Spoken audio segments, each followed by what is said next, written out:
Hey guys, it is the Comics Kid 2099, and today, July the 14th, I just watched the pilot episode for Beware the Batman. This episode is called Hunted, and it apparently aired on TV a few days ago. I didn't even know that show was so close to airing. I figured it would be August or September by the time that show was ready to start. I was wrong. I saw a few people had reviewed it, and before I watched those reviews, I wanted to go ahead and get my thoughts out there. So I haven't seen those reviews. I went ahead and watched the show, and now here's my review. The very first thing that I noticed about this show, I hate the animation. This is a 3D animated show in the vein of Reboot, or I don't really know, kind of a Jimmy Neutron type animation, I guess. It's really hard to describe it. You can Google some pictures of Beware the Batman and you'll see kind of what I'm talking about. I really hate it. I wish that they had just gone for a two-dimensional flat animation style. They did not do that. I guess they chose to go in this direction to differentiate the show further from its predecessors. Batman, the animated series, The Batman, and The Brave and the Bold. Those shows were all done in a two-dimensional style. I'm guessing that they wanted to make this look different. The problem is that it looks like they took a whole bunch of cutscenes from a video game from 1995 and put it together. It looks horrendous. That is never going to stop bothering me. If I keep watching this show, I am always going to say, man, this animation really sucks. Just had to get that out of the way. The voice acting. I really like the guy who does Bruce Wayne. He sounds about like Batman and Bruce Wayne. It's not ridiculous like the Christian Bale Batman voice. You can believe that, okay, he's kind of changing his voice a little bit to be Batman. I also like this Batman. This is a guy who, he's kind of a dark vigilante, which is pretty much universally Batman ever since the 70s, but he's having fun doing this stuff. He's not the grim and gritty Batman, if that makes any sense. He is doing this stuff. He's not, you know, slacking off or anything. He's not being a goofball out there, but he's not just completely joyless when he's doing this. And I like that. I like that he is kind of a middle ground between the extreme of Frank Miller and the extreme of Adam West. And that's kind of neat. I like that this is something new that we haven't really seen before. Alfred. Way back when they did a promo picture for this show, everyone, including me, we were all complaining that you've got Batman, you've got Katana, and then you've got Alfred over here in the streets of Gotham with two guns in his hands. And I really hated that because it was just really stupid. In the past, we've seen that Alfred, he has a shotgun or something that he uses to protect Wayne Manor, so if somebody breaks in, he'll say, hey, get out of my house. The idea of Alfred unmasked just going out into the city with guns, I just thought that was really stupid. Turns out, it doesn't seem like this show is going to be going in that direction. When this episode opens, Alfred is kind of telling Bruce, listen, you need me out in the field to help you. And Batman is like, no, no, that's not going to happen. We get a quick blink and you miss it reference to his past with the British government, working in the service, if you will. And over the course of this episode, Alfred gets kidnapped by the villains. I'll get to them later. And then the schemes, I guess you could say, of the villain causes Alfred to break his leg. By the end of the episode, he's walking with a cane, and he says, you do need someone out there protecting you. And by that point, Batman agrees. He says, listen, I do need someone out there. Alfred says, I agree.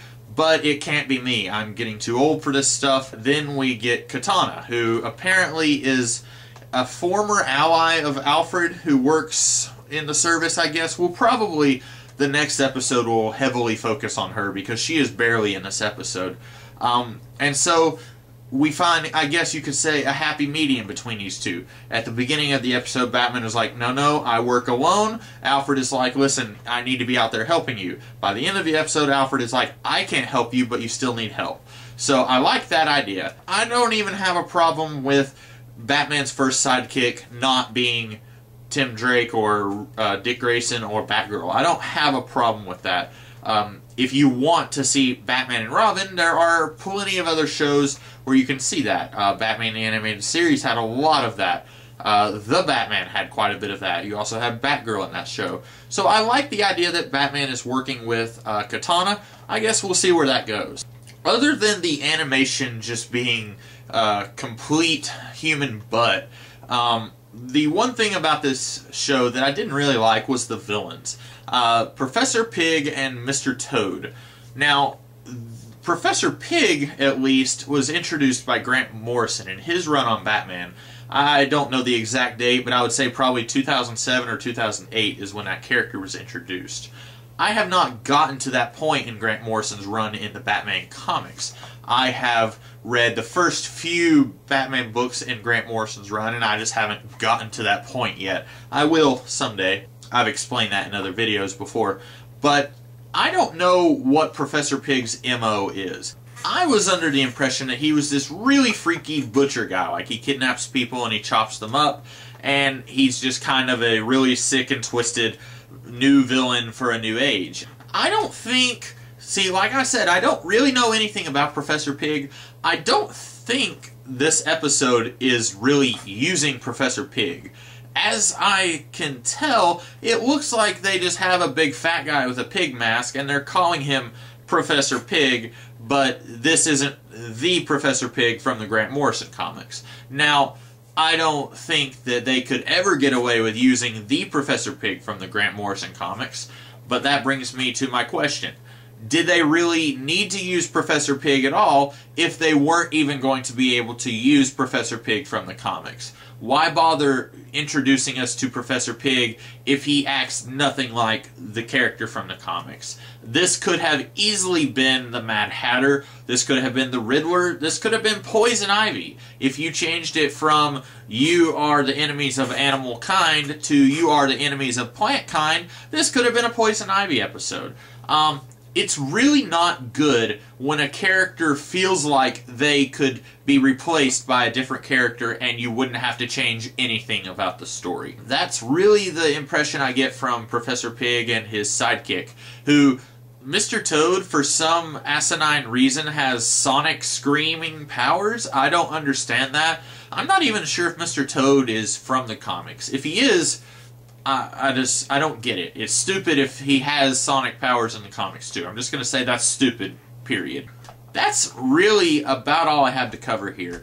Alfred looks really weird. He looks like Mr. Clean instead of, Alfred.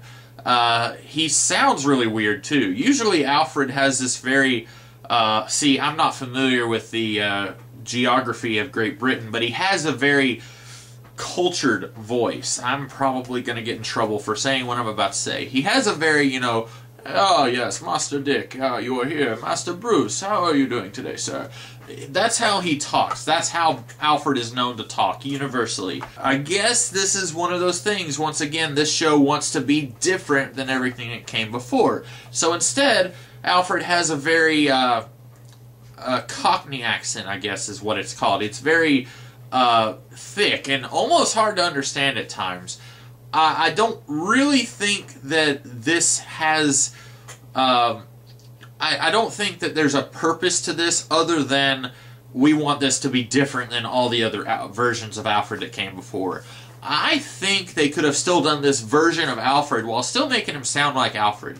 Call me crazy, but I think they could have done that. I will say this version of Alfred reminds me a lot of the graphic novel Earth 1. If you have read that, the Alfred here reminds me a lot of that Alfred, where he's a fighter, he's a strategy guy. That's him first, and he's a butler second. It's almost like being a butler is his cover story. Like, that's not really what he's there to do. And, I'm okay with that. I don't have to have an Alfred who exists solely to sweep the floor and dust the furniture or whatever. I like that he's trying to be a part of Batman's world, and he won't be physically part of it, which I'm A-okay with, but he will be there kind of helping behind the scenes. I really do like that. I don't think I have anything else to talk about here.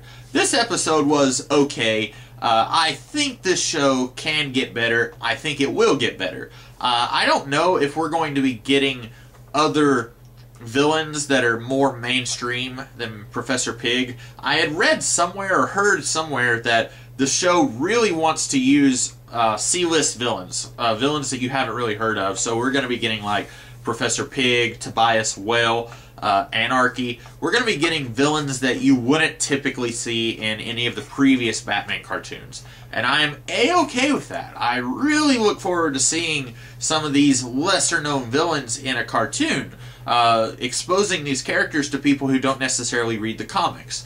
Where I have a problem with this is, like I said, this particular episode could have replaced Professor Pig with Poison Ivy.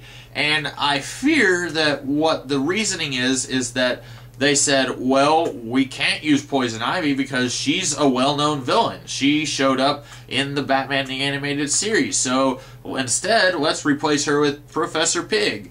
To me, I don't mind them using the lesser-known villains, but if you come to an episode where it would make more sense to use the Joker or Two-Face, then please, for all that is holy, use the Joker or Two-Face. Don't feel like instead you should replace them with the Penny Plunderer or whatever because he's a lesser-known villain. I would love to see a mixture of the well-known villains and the lesser-known villains.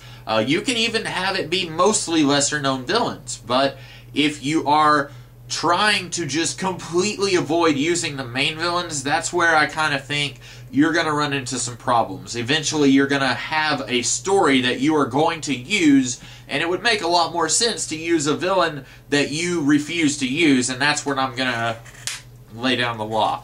Of course, you're not going to know the law has been laid down. That's all I have today, guys. What did you think of Beware the Batman, the pilot episode? Are you going to keep watching this show? Me, I will probably wait until this show is available on DVD or Netflix. I still haven't seen more than an episode of Batman Brave and the Bold. I still haven't seen any episodes of The Batman outside of Season 1. So I'm about a decade behind.